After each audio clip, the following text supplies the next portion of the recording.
Good evening दोस्तों, नमस्ते। आइए बात करते हैं प्रेगनेंसी के शुरुआती लक्षण में, और लास्ट में मैं आपको बताऊंगा कौन सी ऐसी कंडीशंस हैं जिसमें आपको डॉक्टर के पास दिखाने की जरूरत ज़रूरी है। पहला है पीरियड मिस होना, और ये क्यों होता है?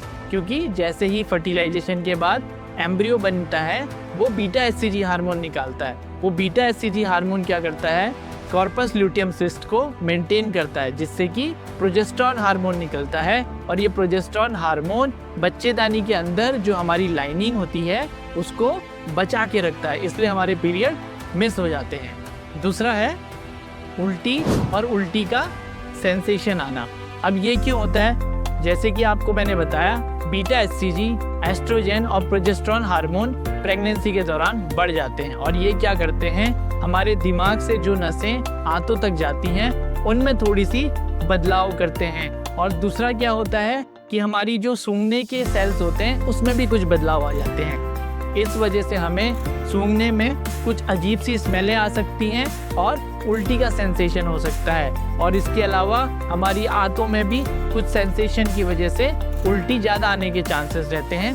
अगर ये उल्टियाँ हमें बहुत ज़्यादा आती हैं, इसको बोलते हैं हाइपरेमेसिस ग्रेविडेरम। अगला है हमारे स्तन में जो चेंजेस आते हैं। स्तन में भारीपन आने लगता है, स्तन के जो निप्पल हैं उनके अराउंड कालापन आने लगता है, और उनमें दर्द भी होने लगता है। ये क्यों होता है? क्योंकि जैसे ही बच्चा बनना शुरू होता है, बॉडी में एस्ट्रोजन, प्रोजेस्टेरॉन और प्रोलैक्टिन हार्मोन जाके हमारे स्तन में काम करने लगते हैं, और वो बच्चे के लिए दूध बनाने की जो प्रोसेस है उसको शुरू कर देते हैं। उसकी जो प्रिपरेशन है उसकी शुरुआत पहले से ही हो जाती है, इसलिए हमें ये फीलिंग पहले से ही शुरू हो जाती है। इसके अलावा बहुत थकान लगना, इसके लिए भी प्रोजेस्टेरॉन ही रिस्पॉन्सिबल है। प्रोजेस्टेरॉन क्या करता है, हमें सिडेटिंग इफेक्ट लाता है, थोड़ी सी सुलाने वाला टाइप का इफेक्ट होता है प्रोजेस्टेरॉन हार्मोन का। इसके अलावा बॉडी में बहुत सारे मेटाबॉलिक चेंजेस भी आ रहे होते हैं, ब्लड वॉल्यूम भी बढ़ जाता है, तो बॉडी में ज़्यादा काम करते हैं सारे सेल्स। इसकी वजह से भी हमें ज़्यादा जल्दी थकान लगने लगती है। अगला है बार बार यूरिन आना। इसका क्या कारण होता है? जैसे कि मैंने आपको बताया, जैसे ही प्रेगनेंसी होती है बॉडी में ब्लड का वॉल्यूम बढ़ जाता है, ब्लड थोड़ी सी पतला हो जाता है, और किडनी का जो यूरिन बनाने का फंक्शन है वो भी तेज हो जाता है। 40 से 50% तक ज़्यादा पेशाब बनने लगता है, और बाद में यूट्रस क्योंकि बड़ा होते जा रहा है वो यूरिनरी ब्लैडर जो पेशाब की थैली है उसमें दबाव डालता है। इस वजह से हमें बार बार यूरिन की कंप्लेन प्रेगनेंसी के दौरान बढ़ने लग जाती है। अगला है हमारी वजाइना का डिस्चार्ज बढ़ जाता है। क्यों ये बढ़ता है? क्योंकि जो एस्ट्रोजन हार्मोन है वो वहाँ की जो ग्रंथियाँ होती हैं जिनको हम ग्लैंड्स बोलते हैं उनको बढ़ाने लगता है, उनकी वजह से वहाँ पे सिक्रीशन बढ़ जाता है। दूसरा, ब्लड फ्लो भी वहाँ पे बढ़ जाता है। तो ये जो सिक्रीशन होता है ये वाइट और क्रीमी सा होता है, और ये प्रोटेक्शन देता है वजाइना को। याद रखिए, अगर ये डिस्चार्ज पानी जैसा और इसमें से बहुत बदबू आ रही है, या फिर इसका कलर हरे पीले रंग का दिखता है, तो आपको इन्फेक्शन के लिए चेक कराना चाहिए। अगला है बहुत गैस बनने लगती है और कॉन्स्टिपेशन होने लगता है। इसका कारण होता है mainly progesterone hormone. Progesterone hormone क्या करता है? प्रोजेस्टेरॉन हार्मोन हमारी जो आंतों की मसल होती है उनको रिलैक्स कर देता है। इस कारण से क्या होगा, जैसे ही मसल रिलैक्स होंगी और उनका मूवमेंट भी स्लो कर देता है, तो हमें लैट्रिन थोड़ी सी टाइट आने लग जाती है, और इसी के साथ साथ गैस भी ज़्यादा बनने लगती है। अगला है एसिडिटी होना या फिर हार्ट बर्न होना। ये क्यों होता है? इसके लिए भी प्रोजेस्टेरॉन ही जिम्मेदार है। प्रोजेस्टेरॉन क्या करता है, जो हमारी यहाँ की नली है ईसोफेगस जिसे बोलते हैं और पेट तक जाती है, उसका जो स्पिंटर होता है ना उसको ये ढीला कर देता है, क्योंकि मसल को रिलैक्स कर देता है। इस कारण से क्या होता है कि जो हमारा एसिड होता है वो ऊपर की तरफ आने लगता है, जिस वजह से हमें एसिडिटी और हार्ट बर्न की समस्या होने लगती है। अगला है हेडेक। तो इसका क्या कारण होता है? क्योंकि बॉडी में बहुत सारे मेटाबॉलिक चेंजेस आ रहे होते हैं, हार्मोन्स के लेवल में चेंज हो रहा होता है, इसके अलावा स्लीप में भी बदलाव आ जाते हैं, और स्ट्रेस भी थोड़ी ज़्यादा रहता है, और बॉडी में ब्लड भी पतला हो जाता है। इस कारण से हेडेक के भी चांसेस रहते हैं। उसके बाद है डिजीनेस, यानी कि सर घूमना या चक्कर आना।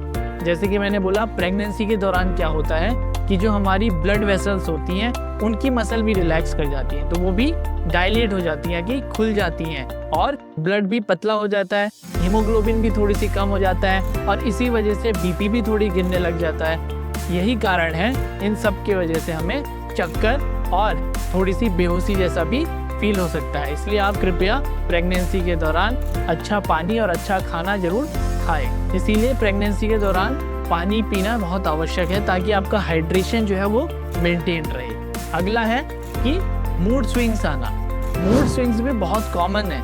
कभी कभी तो ऐसा होता है कि बहुत गुस्सा आने लगता है, कभी कभी आप रोने लग जाओगे, कभी कभी बहुत खुश हो जाओगे।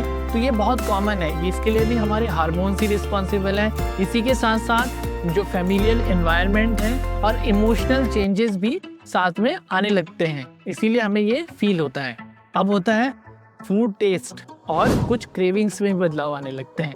ये भी सिर्फ टेस्ट बड्स में चेंज आने लगता है हार्मोन्स की वजह से। इसी के कारण हमें कभी कभी किसी और को कुछ खाने का मन करेगा, कभी अचार, कभी मीठा, कभी कभी कुछ कड़वापन आने लगेगा मुंह पे। तो ये सब टेस्ट बड्स में चेंज आता है हार्मोन की वजह से, इसीलिए हमें ये सब फील होता है। अगला इम्पॉर्टेंट पॉइंट है बेसल बॉडी टेम्परेचर, यानी कि हमारा बॉडी का जो टेम्परेचर होता है वो भी थोड़ी बढ़ा हुआ रह सकता है। इसका कारण भी प्रोजेस्टेरॉन है, क्योंकि प्रोजेस्टेरॉन क्या होता है, गर्मी पैदा करता है। उसकी वजह से थोड़ी बेसल बॉडी टेम्परेचर यानी कि बॉडी का टेम्परेचर हमें ज़्यादा फील हो सकता है। कुछ ऐसे पॉइंट जिसमें आपको डॉक्टर को इमीडिएटली दिखाना चाहिए। सबसे पहले है, अगर आपको बहुत ज़्यादा वोमिटिंग हो रही है, मतलब आपकी उल्टियाँ रुकी नहीं रही है, परसिस्टेंट आपको वोमिटिंग हो रही है, तो आपको इमीडिएटली डॉक्टर को दिखाना चाहिए। बहुत ज़्यादा सर में दर्द है, बहुत ज़्यादा चक्कर आ रहे हैं, बहुत ज़्यादा बीपी गिर जाए, वेट लॉस अगर आपको ज़्यादा हो रहा है, और सीवियर डिहाइड्रेशन और एनीमिया यानी कि बहुत ज़्यादा हीमोग्लोबिन कम होता है, या हैवी ब्लीडिंग हो रही है, हैवी पेन है, या पिछली प्रेगनेंसी में बच्चा गिरने की हिस्ट्री है, या फिर बच्चा बच्चेदानी से बाहर एक्टोपिक प्रेगनेंसी की हिस्ट्री है, तो इन केसेस में आपको इमीडिएटली डॉक्टर को अपने कंसल्ट करना चाहिए। इसके अलावा अगर आपको जो आपका डिस्चार्ज है वजाइनल, उसमें भी बहुत जलन, पेन, स्मेल आ रहा है, या फिर उसका कलर पीला ग्रीन कलर का दिख रहा है, तो भी आपको अपने डॉक्टर को कंसल्ट करना चाहिए। तो दोस्तों, अगर आपको ये वीडियो पसंद आया है तो अपने फैमिली और अपने फ्रेंड्स के साथ जरूर शेयर करें, और इसी टाइप की हेल्थ अपडेट्स के साथ आप मेरे साथ जुड़ सकते हैं हेल्थ स्कैन पे। अंत में मैं कहूँगा, stay healthy and stay wealthy, because health is real wealth. Thank you.